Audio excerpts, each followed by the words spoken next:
किया छु मिथिला नगरिया निहाल सखिया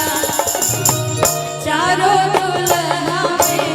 बड़का कमाल सखिया चारों दुल्हा में बड़का कमाल सखिया आज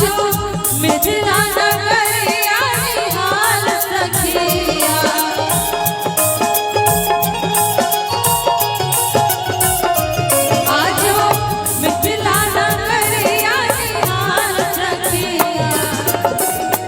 चारों दुल्हा में बड़का कमाल सखिया चारों दुल्हा में बड़का कमाल सखिया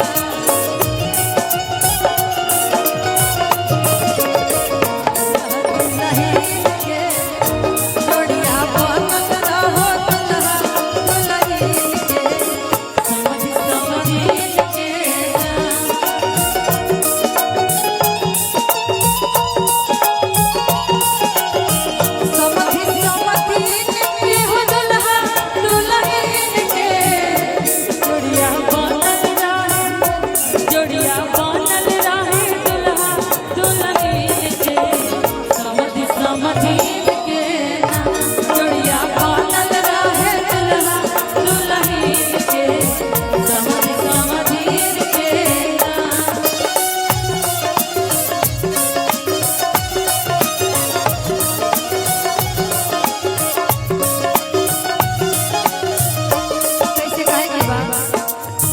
शेष मन मोरिया कुंडल सोहे कनावा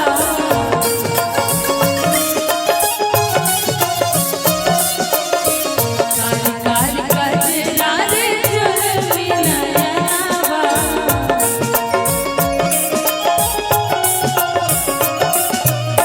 शेष मन मोरिया कुंडल सोहे कनावा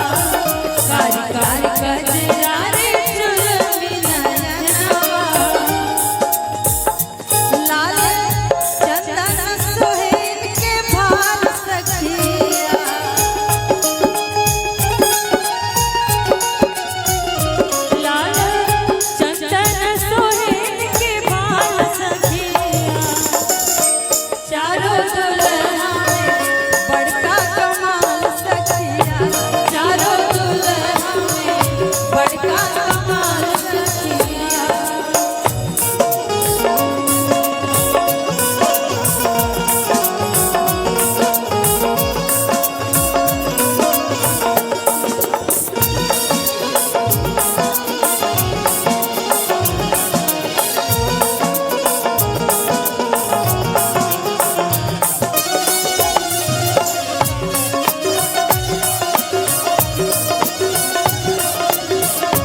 जब राम जी